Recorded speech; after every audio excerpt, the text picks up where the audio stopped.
Hello, I'm Jonathan, and welcome to the Tamworth FC Social, a podcast all about Tamworth Football Club. Well, the title is getting ever closer. The Lambs could be crowned National League North champions as early as Friday if they win and other results go their way. Otherwise, it's a maximum of 5 points from Tamworth's remaining 5 games that will be enough. Don't forget, you can follow us on social media at TFC Social Pod. You can click subscribe below this video and switch notifications on to be updated when we upload new episodes. Well then, chaps, I got the sense we were kind of all feeling slightly deflated after that late equaliser against Kings Lynn. Surely Scunthorpe losing at Spennymoor on Tuesday has reinvigorated you both. Yeah, I mean, obviously, the way that we did concede the late equaliser against Kings Lynn was quite deflating. Wasn't a great game either. I mean, it was a fair result and a result you'd have taken on the day. We obviously didn't lose on the TV, which is always a bonus. But it was quite a deflating way to concede, like right at the death, like that, having not really done a lot either in the game. I remember coming away from it thinking, oh, this is now puts quite a lot of pressure on as well because obviously it was the early kickoff. So Scunthorpe knew really what they had to do that day anyway. And then you start thinking, 8 from 5, okay, yeah, but what if? And then you start, because for me, it's always been the later we leave it to win the title, the more pressure we end up being put under. And then obviously all kind of things can end up happening then in football. But then obviously after the Scunthorpe result on Tuesday, it's just completely changed again, really. And now, while obviously we've not won anything yet, 5 from 5, with potentially two relegated teams within that, then should be job done. You equally as positive, Graham. Yeah, similar really. I was eagerly listening into that game on Tuesday because, yeah, I suppose after Saturday it was kind of a little getting slightly nervous, just ever so slightly nervous. But in the back of my mind, thinking we should still have this wrapped up. It just did feel like a bit of a loss, obviously conceding last minute goal. It wasn't a particularly great game. It was fantastic. Obviously, we were on the TV, a nice experience, but it wasn't a particularly great game. So it wasn't the spectacle that I suppose we wanted it to be as fans, but we still got a point. I think we could have, we probably could have played better in that game. But yeah, just going back to how I'm feeling, I think after the Scunthorpe result, it just you can kind of see daylight now. Really, it's very exciting. That's for sure. Tamworth have actually, haven't they, made a new signing for these last 5 games? Nathaniel Knight-Percival was joined on loan for the rest of the season from Kidderminster. Very, very experienced defender. Has played hundreds of matches across non-league and the EFL and got promoted from this very division last season with Kidderminster. So given there are injuries in defence, this looks like a sensible signing, doesn't it? Yeah, it looks like he's got good pedigree. I have heard of him before. Played against us a long, long time ago as well. He's definitely been around the block in the football league. Sounds like we've had to pay a bit of a fee, or we're paying towards his wages or something because the team builder's being used. But yeah, I mean, we're obviously in the bare bones at the back. So yeah, it's reassuring that we brought him in for these games. And I suppose, Andy Peaks is main thing is his defence. So he'll always want to make sure that is in good shape. Anything to add, Brett, from you? Yeah, much needed signing at the back, really. That's a really good signing for the club. He might be 36, but he's been at some good clubs as well, and he's a good name. It's probably similar to when we signed Scott Stamps when we went up into the conference before from Kidderminster. It's got that kind of feeling towards it. I guess, obviously, the only thing would be his age as to what that looks like for next season, but maybe that isn't in the plan anyway. Maybe that's just to help us get over the line this year, help galvanise the team a little bit, and just has got that experience in going through that promotion push as well. I know obviously Kidderminster went through the playoffs last year, but it's still someone who's got that experience because you look around within that team, I don't actually think probably any of them have at that level. I suppose there's a fair chance he might start on Friday at home to Bishop Stortford, given Tamworth have said Jamie Willits, Cockerell, Mollett, and Dolman are all out for the next few games. You'd probably rather have an experienced head slot straight into a new team like that than maybe a 20-year-old who's gone on loan to get game time. This in theory is a man who can slot straight into the defence for these last 5 games. He's been there and done it, and there ain't many of those players that probably have at that level. They've all come through from last year, but this guy's been in the Football League and he's got really good pedigree. We don't have any players really like that throughout the squad. It is a bit like one of those sort of from sort of yesterday year when we had some of these. We had a collection of old time players when we were first in the conference that were there. Like you had Marcus Ebdons and Bob Taylor and Mark Cooper and all of there was loads of them. Steve Walsh, all of these kind of older time heads. So it's an interesting signing really from that point of view. And I suppose he can bring that experience not just on the pitch but in the dressing room as well to kind of see everything through. And I suppose it's a pretty good experience for him just coming along and helping us finish the job. I actually think we need a signing like that anyway. Like you look at the age of the squad, there aren't many that are really over the age of 30. So I actually think an old head or two will help, especially for next season. So talk about Kings Lynn in a little bit more detail then. Brett, you were there. Kings Lynn were in really good form going into the game, weren't they? And Tamworth did lead for most of the second half, and then Kings Lynn snatched a draw, I think, in the 89th minute. It feels like it's really rare that Tamworth this season have done that in a game where they've conceded a late goal to drop points.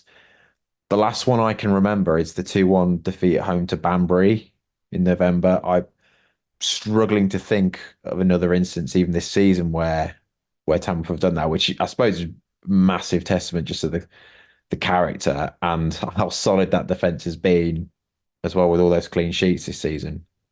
Yeah, I mean, the game itself, obviously, the conditions were horrendous, really windy.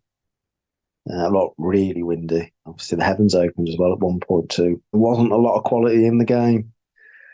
But again, it goes back to that whole setting up not to lose, which I think does put us on the back foot a little bit to start with.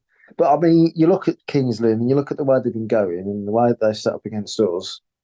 I mean, they didn't play brilliantly either. But I can probably see them taking points off Scunthorpe on Friday as well, to be fair. I mean, why would you suggest otherwise? They've taken points off the league leaders with the best defensive record in the country. So why would you think, maybe they will? Why would you not think, maybe they'll take points away from Scunthorpe as well? Which obviously is even more of a reason for anyone who can to go down on Good Friday, because by that point, if that does happen, then we'll only need to beat Bishop Stortford, and that's it. We just need the win on Friday, and we'll be there. I watched the game on telly, so I got a different perspective on it. It was quite hard to tell what the conditions were like. From what Brett's saying, it was pretty horrendous, and they were saying it on the commentary. I think the game really lacked any quality, to be perfectly honest. There was about 10 minute, sort of 5-10 minute spell at the start of the second half when Tamworth scored and they got the ball on the ground. That they scored the goal and they looked pretty threatening. And then after that, it just turned into what the rest of the game was like, really. But I credit to Kings Lynn. I think they looked a decent side. They certainly don't look like a team that were down the bottom end of the table. And I think, as Brett said, they'll probably give Scunthorpe a good run for their money. They might well beat them. I suppose it was a good result in the end, even though it was, last minute equaliser. In hindsight, I'd have probably took a 1-1 draw from that game, just based on the form Kings Lynn are in and, kind of what we need to do to get where we want to be. So yeah, I think game wasn't great, but we'll take that point. And after what happened with Scunthorpe on Tuesday, then yeah, it's just set us up really nicely to into that game at Bishop Stortford. So on to those two games over the Easter weekend then for Tamworth. So it is Bishop Stortford on Good Friday, and then it's a trip to Brackley Town away on Easter Monday. Starting with Bishop Stortford then, this almost feels like it couldn't be more of a winnable game for Tamworth because Bishop Stortford are rock bottom of the league, already relegated. By my maths, they've lost their last 17 league games in a row.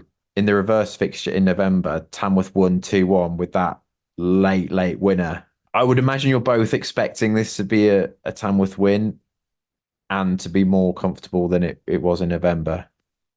I am, yeah. I mean, they lost again on Tuesday.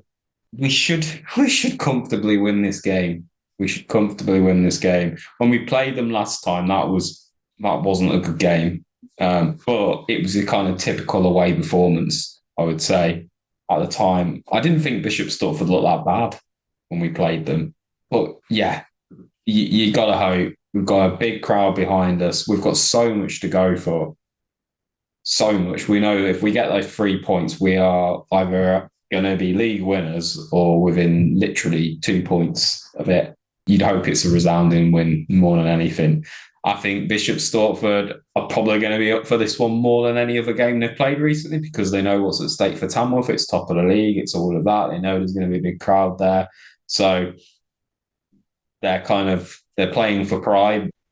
Is there any trepidation in this for you, Brett? I think because Bishop Stortford's form is so bad and their away form particularly is worse than their home form. They've only won one game away all season in the league. Do you see any other result here than Tamworth winning? Do I see it going any other way? No. As you just said, horrendous on the road. It's a really long journey for them. They've been terrible all season. I know stranger things have happened, but I think we'll just blow them away on Good Friday. I mean, anything less than a 3 or 4-0 win would be a surprise, to be honest. If we come out of the blocks fast, we'll absolutely annihilate them, I'm sure. It's exactly what you want, isn't it? An early goal just to sort of, get things going and then rack up 3, 4, 5 goals. I think as well, given you'd imagine everyone's got a little bit of a lift after Scunthorpe's result, it's, be the perfect kind of complement to it as well, wouldn't it? Just to play, free flowing attacking football for 90 minutes. And, I suppose it's quite unlikely that, all those other results will go Tamworth's way, but you get a massive part of the job done by winning this game. Any changes either you would like to see? I know we were talking before off air about maybe Nathan Shikuna getting another start in the team just to sort of see how that changes things. What do you think, Brett? The problem is if you were to put Shikuna back and you've got to change the formation now, because if you're going to have the back four, well, the back three with Knight-Percival for the back four, obviously that's going to be flat four. Do you just play with one up top, Aqua, Finn, and Creamy, and then but then it's what to do with the middle then? So should not play Fairland. Would you not play Sundaya? Probably. But, he's obviously a bit more defensive minded than Shikuna. Do we need to be sitting back against Bishop Stortford? No.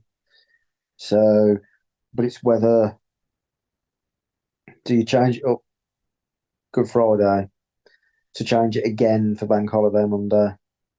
Because it's going to be a different kind of game we'll have to play on Bank Holiday Monday than it is on Good Friday, considering Brackley are in really good form. They're obviously going to be setting themselves up as well as they can for the playoffs.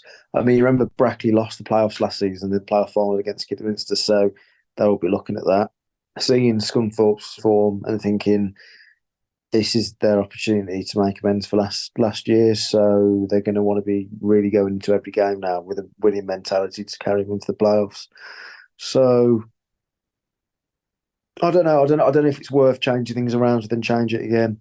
And I would say Andy Peaks is a manager though who takes matches like one game at a time, and he in his post-match interviews he always gives me the impression it's a plan per game. And surely, Graham, if given the way the table's sort of looking, and the way this week has panned out with other results, you have to go for this, don't you? And you have to sort of go into the game trying to rack up a few goals. Yeah, I think I'd like to just see us be attacking a little bit with the last. We have been a little bit defensive in some games at times, and I understand why we're doing that. We can't be attacking all the time, but I think in a game like this, let's go for it. We've got the players to do it, so why not do it and be a bit more, yeah, just be a little bit more kind of explosive. Personally, I'd love to. What I'd love to see is some people are going to really disagree with me here, but I would probably like to see Shakuna come back into the team. I'd maybe drop Creaney to the bench, put Chris Ray up front on his own, and I'd like to see Dempsey Arlott John as well back on the bench as an option. And the new chap that we got from Barwell, he's not really had a chance yet.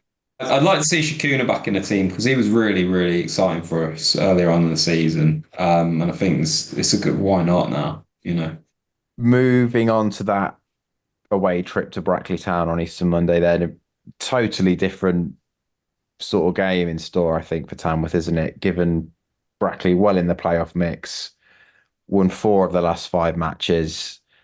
Tamworth did beat them back in November. Liam Dolman with a stoppage time winner. This feels like it's a quite tricky game, though, Brett. Yeah, like the Bishop Stortford one, it's a different game this time around. Good form, doing well. Obviously third in the league. Might end up being second in the league, depending on what happens on Good Friday. Down 6, obviously that goal difference between the two of them was ridiculous. It will be the harder one out of the two, but I think we will have enough about us to get whatever result we need. So if we need to go there and win, I think we will. If a draw is enough, then I think we'll win if we have to. I don't mean that because we're not going to be bothered, but I think we'll be able to find that extra gear to push it up if we have to. I mean, I saw something earlier that said we were probably going to be. I mean, it's a bit outlandish. Someone said we might be taking about 1,600 Tamworth fans, and we won't. But I think there'll definitely be a good 300 to 400 there. So there'll be a good away following, and that will really, really help push the team forward for whatever it is we need. Just looking at Brackley's stats, it's giving me sort of similar vibes to Chester, because Brackley very tight at the back, yet not the biggest scorers. I wonder if there is any chance, Graham, of the approach being possibly similar to that of the Chester game, unless, a win is absolutely essential. Quite possibly, yeah. And we'd be right to go there and be tight. And if we win on Friday, then and the results don't go our way, then yeah, I think we're quite right to try and play it tight and nick a win there. I think Brackley are probably the second best team in the league for me. I thought that at the start of the season. I think it took them a bit of a while to get going, but they are a very good team. So it is going to be difficult, and I think they're a better team than when we played them earlier on in the season, that's for sure. They've had some very, very good results. I put them as strong favourites to go up through the playoffs. Really strong favourites. And Spennymoor, who are my outside tip. You heard it here first. Bit like what Brett said, I think whatever we've got to do, we'll go there and we'll do it. We might nick a win there. But it's a very difficult place to go. But we'll take a few down there. More than a few by the sounds of it. So I think we'll give ourselves a very good chance. It's quite tricky, isn't it, to sort of preempt what might be needed for this game, because not only, we've got to worry about what Tamworth are doing, but Scunthorpe and Chorley still mathematically could stop Tamworth. think it's probably going to be Chorley that will slow it down for us rather than Scunthorpe, because I can see Kings Lynn getting something from Scunthorpe on Good Friday. And obviously, they've both got to drop points on Friday for us to win it. It's time for predictions then. And a reminder, in our predictions mini league, it's 1 point for a correct result and 3 points for the correct scoreline. Last time, you both thought Tamworth would beat Kings Lynn 2-1. The game ended 1-1, and you both remain tied in the leaderboard on 20 points. This could be a big weekend with 2 games to predict. So, starting with your Bishop's Stortford prediction, please, Graham. Okay, so I'm going to go Tamworth 3, Bishop Stortford 0. And Brett. 45-0. No, I'm going to go one better than that. I'm going to go 4-0. Interesting. And then the Easter Monday game at Brackley Town, Brett, what are you thinking? Ooh, hard to call it because it depends on what happens Friday. But I will go with a 1-0 win. Graham, ever the more pessimist than Brett, what are you thinking? To be honest, I was going to go 1-0 as well. It feels like it's got that written all over it. I'd go 1-0 or 1-1. So to be different, I'll go 1-1. Interesting. Just keen as well to find out from you both. Do you think the title will be wrapped up by the end of play on Easter Monday? Graham, do you want to go first? No. Look, I think we'll win on Friday. But I'm all right. Basing it on my predictions, then I'm winning. We're obviously beating Bishop Stortford, and we're drawing with Brackley. Results don't go our way. Me being pessimistic on Friday. We get to Monday, we will still need a point after that game to win a title, and then that then keeps my prediction of Warrington, where we will win the title. But I hope we do. I'm just trying to be realistic. Playing a long game, I see, Graham. So I want to eat this season out as much as possible. What about you, Brett? Are you expecting a title celebration on Monday? Yeah, I think it would finish by Monday, one way or another. Because if we beat Bishop Stortford on Good Friday, then it doesn't matter what's happened to Scunthorpe and Chorley. Then we have to win on Monday, and I think we will. And it doesn't matter. Then that's the 6. That's 6 from 5. That's more than the 5 out of 5 that we need. And as a follow-up for you, Brett, do you think Tamworth will lift the title on Friday after the Bishop Stortford game? No, I think it will roll over to Monday, just because it will be down to Chorley, I think. Surely you've got Darlington away. That's difficult. That's a Scunthorpe at home. Scunthorpe at home, Chorley are away. It's 2 tough games. It could well happen. But I think just like the bigger picture with Scunthorpe, especially on the big moments this season, they have failed to turn up all of the big moments. And they had another big moment on Tuesday and they failed to turn up. And they failed to turn up against Tamworth, and there's been numerous times where they have this season. And in the big moments, Tamworth got what they needed, and that's been the difference really for me. It's what champions do, isn't it? Yeah. That's all for this episode of the Tamworth FC Social podcast. Thank you for listening. You can follow us on social media at TFC Social Pod. If you've enjoyed this episode, please give it a like and do subscribe to our YouTube channel. You can do that by clicking the subscribe button below this video and turning on video notifications. Until next time, goodbye.